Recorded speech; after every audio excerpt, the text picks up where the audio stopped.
Hello students, आज हम देखने जा रहे हैं हिंदी विषय का पाठ 6 ए सखी। इसके लेखक है अमीर खुसरो। अमीर खुसरो जी का परिचय हम देखेंगे। अमीर खुसरो जी का जन्म 1253 पटियाला एटा उत्तर प्रदेश में हुआ था। इनका मृत्यु 1325। और इनका परिचय देखते हुए हम कहेंगे कि ये अबुल हसन यमुनुद्दीन खुसरो जनसाधारण में अमीर खुसरो के नाम से प्रसिद्ध, बहुत ही प्रसिद्ध है ये। इनकी बहुत सी कहानियाँ, किस्से और मुखरियाँ बहुत प्रसिद्ध है। वे पहले व्यक्ति थे जिन्होंने हिंदी, हिंदवी और पारसी में एक साथ लिखा। अमीर खुसरो को अपनी पहेलियों और मुखरियों के लिए जाने जाते हैं। इनकी प्रमुख रचनाएं हैं तोहफ़ातुस सिगर, वस्तुल हयात, गुर्रातुल कमा इत्यादि। इस पाठ में हमें क्या सीखने मिलेगा, इस पद्य जानकारी हमें लेनी होगी। तो यह जो प्रकार है इस पाठ का, ये एक मुकरियों का प्रकार है। मुकरिया मतलब क्या होता है? तो मुकरिया पहेलियों का ही एक मनोरंजक रूप है। इसका उद्देश्य बुद्धि चातुर्य की परीक्षा लेना होता है। प्रस्तुत पद्य पाठ में अमीर खुसरो की 9 मुकरियाँ प्रस्तुत की गई है। इन सभी मुकरियों का उत्तर साजन होने का भ्रम होता है, पर नायिका बड़ी चतुराई से उनके उत्तर देती है। इससे पाठक के मन में कुतूहल होता है कि इसका उत्तर क्या होगा। जैसे नॉर्मल हम जो पहेलियाँ पूछते हैं उन्हें ही हम मुकरिया कहते हैं। आप लोगों को आती होंगी ना पहेलियाँ, तो कभी कभी आप ग्रुप पर भी पूछ सकते हैं कि पहेलियाँ आप डाल सकते हो कि इसका उत्तर क्या होता है। तो आगे हम देखेंगे कि यहाँ पे मुकरिया जो दी हुई है, यह मुकरिया हम देखेंगे। इस मुकरियों से क्या होता है कि हमारा जनरल नॉलेज भी बढ़ता है और दिमाग को थोड़ी प्रेरणा मिलती है, हम सोचते हैं। तो चलिए देखते हैं मुकरिया। चलो तो आज हम देखते हैं मुकरिया आगे की। ठीक है, इसको मैंने लयबद्ध तरीके से किया है, एक गाने के स्वरूप में। मैं आपको गा के सुनाती हूँ पहली 2 पंक्तियाँ। ठीक है। रात समय वह मेरे आवे, भोर भये वह घर उठी जावे। यह अचरज है सबसे न्यारा, है सखी साजन ना सखी तारा। वह आवे तब शादी होए, उस दिन दूजा और न कोई। मीठे लागे वाके बोल, है सखी साजन ना सखी डोल। तो इसका हम पूरी तरह से अब देखेंगे कि इसमें कौन सी पहेली पूछी और किस तरह से। 2 सखियाँ हैं, दोनों सखियाँ इन पहेलियों का एक पूछ रही है और एक जवाब दे रही है। तो पहली जो मुकरी है उसका हम देखेंगे उसमें क्या कह रही है सखी। तो उसमें वो कह रही है कि रात समय वह मेरे आवे। यहाँ नायिका अपनी सखी से कहती है कि रात के समय पे वह मेरे पास आता है और तड़के उठकर अपने घर चला जाता है। वह सबसे अलग ढंग का आश्चर्य है। उसकी सखी पूछती है कि क्या यह वह साजन है, क्या वह उसका पति है? पर नायिका इसका उत्तर बड़े ही अच्छे ढंग से देती है और वह कहती है कि नहीं, ये क्या है, यह तो एक तारा है। इस प्रकार की यह पहेलियाँ होती है, मुकरियाँ होती है और ये हंसी मजाक में पूछी जाती है और इससे मनोरंजन भी बहुत अच्छे से हो रहा है। दूसरी मुकरी में वह कहती है कि वह आवे तब शादी होवे, उस दिन दूजा और न कोय। मीठे लागे वाके बोल, ऐ सखी साजन ना सखी डोल। नायिका कहती है कि उसने आने पर शादी होती है, उस दिन किसी अन्य की कोई नहीं पूछता। उसके स्वर बहुत मीठे लगते हैं। नायिका की सखी उससे पूछती है कि क्या वह साजन है? तो नायिका जवाब देती है कि नहीं, वो क्या है, ढोल है जो शादी में बजाया जाता है। क्योंकि जब शादी का ढोल बजता है तो सभी के पैर थिरकने लगते हैं और दूसरा कोई भी काम नहीं सूझता और सभी उस ढोल के नाद पर, उस ढोल की धुन पर सभी नाचने लगते हैं। इसीलिए सखी ने बहुत ही सुंदर ढंग से यह पूछते हैं, पहेली बनाई है, मुकरी बनाई है और कहती है कि वह आवे तब शादी होवे। मतलब जब वो ढोल आता है तभी वो शादी होती है।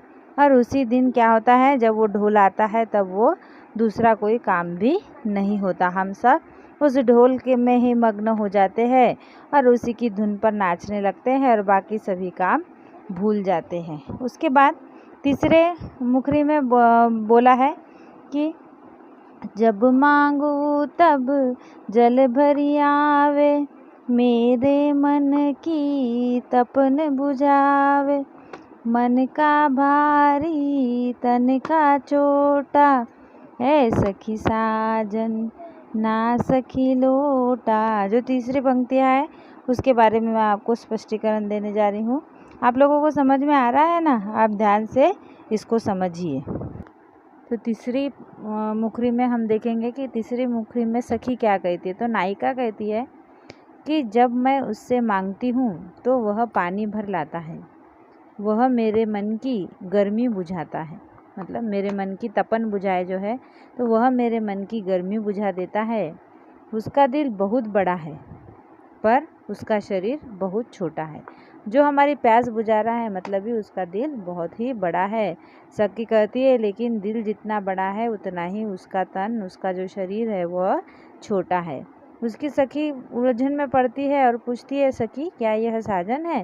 क्योंकि हर बार ऐसा इस मुखरियों में लगता है कि साजन ही इसका उत्तर है, पर नायिका कहती है नहीं। नायिका इसका जवाब देती है कि नहीं सखी, वो है ग्लूटा। उसके बाद वाली मुखरी में, चौथी मुखरी में लेखिका कहती है कि बेर बेर सोहत ही जगावे, ना जागू तो काट खावे। व्याकुल हुई है हक्की बक्की, ऐ सखी साजन। सखी कहती है कि ना सखी मक्खी। नायिका कहती है कि वह बार बार मुझे सोते से जगा देता है, यदि मैं नहीं जागती तो वह मुझे काटता है। इससे मैं विकल और आश्चर्यचकित हूँ। नायिका की सखी इसमें भी अचरज में पड़ती है और पूछती है कि क्या सखी यह साजन है? तो बोलती कि नहीं सखी। वह हंस देती है कि इस बार भी तुमने गलत उत्तर दिया है। वह क्या है? तो वह एक मक्खी है। उसके बाद वाले पांचवें मुखरी में नायिका पूछ रही है अपने सखी से कि अति सुंदर है रंग रंगीलो, है गुणवंत बहुत चटकीलो। राम भजन बिन कभी न सोता, क्यों सखी साजन? तो सखी कहती है ना सखी तोता। नायिका कहती है कि उसका रंग कैसा है? बहुत ही सुंदर है, बहुत ही चटकीला रंग का है और वह रंग रंगीला है, उसके अलग अलग रंग है।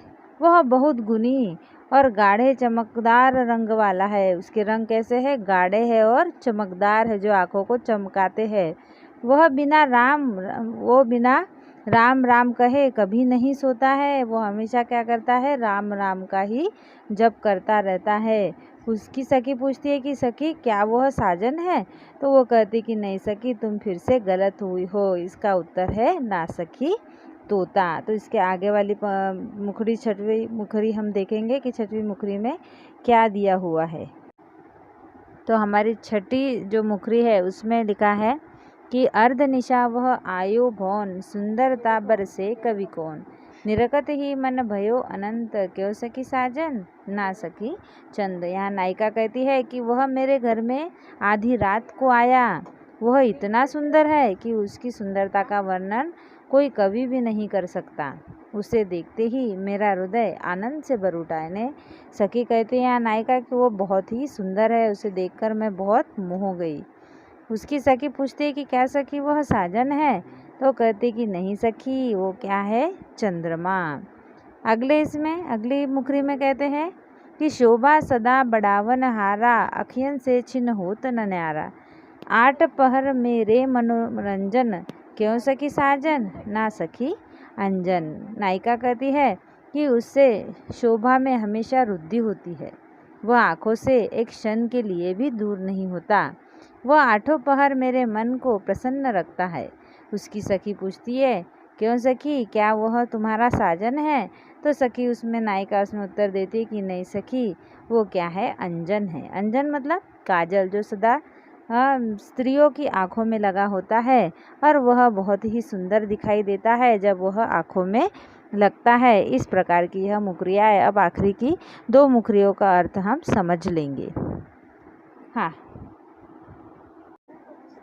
तो हमारी 8वीं जो मुखरी है उसमें नायिका कहती है कि जीवन सब जग जासो कहे, वा बिनु नेकन धीरज रहे। हरे छिनक में हिय की पीर, क्यों सखी साजन ना सखी नीर। यहाँ नायिका कहती है कि सब लोग यह कहते हैं कि यह जीवन उसी के कारण है उसके बिना किसी को जरा भी धीरज नहीं रहता। वह क्षण भर में हृदय का कष्ट दूर कर देता है। उसकी सखी पूछती है, क्यों सखी, क्या वह साजन है? वह जवाब देती है कि नहीं सखी, वह साजन नहीं, वह क्या है, पानी, क्योंकि पानी ही हमारे जीवन के लिए एक अमृत है, हम उसके बिना नहीं रह सकते। उसके बाद सबसे आखिरी वाली पहेली में यहाँ पे नायिका कह रही है कि बिन आए सब ही सुख भूले, आए ते अंग अंग सब भूले, सीरा भाई लगावत छाती, क्यों सखी साजन ना सखी पाती। सबसे आखिरी के मुखरी में वो कह रही है, नायिका कहती है कि जब वह नहीं आता तो कोई सुख अच्छा नहीं लगता, सभी सुख भूल जाते हैं। जब वह आता है तो शरीर के सभी अंग पुलकित हो उठते हैं। उसे छाती से लगाने पर हृदय शीतल हो जाता है। उसकी सखी उससे पूछती है, क्यों सखी, क्या वे साजन है? तो यहाँ पर नायिका जवाब देती है कि नहीं सखी, यहाँ भी तुम्हारा जवाब गलत ही है। वह क्या है, पत्र है। पहले के ज़माने में क्या होता था कि पत्र आते थे, अभी के जैसे मोबाइल, मैसेज, इंटरनेट ऐसा नहीं था। पहले लोग पत्र का इंतज़ार किया करते थे। तो वहाँ पे सखी कहती है कि यह पत्र है, क्योंकि बहुत दिनों दिनों तक पत्र नहीं आते थे, और जब पत्र आते थे तो सभी उसे अपने सीने से लगा लेते थे और फिर उसे पढ़ते थे। इस प्रकार यह सारी मुकरियाँ मैंने आपको समझा कर बताई है। आप सभी ने क्या करना है, इसे पढ़ लेना है। इसकी तर्ज जो मैंने आपको बताई, उस तर्ज पर आपको पहले ये गा के भी सुननी है, और उसके बाद में क्या करना है कि सबका अर्थ आपको इसमें लिखना है, और इसका स्वाध्याय जो होता है वह भी आपको सॉल्व करना है। इसमें आपको कठिन जो शब्द संसार दिया है वह आपको लिखना है, और इसका स्वाध्याय भी लिख के रखना है। ठीक है बच्चों, धन्यवाद।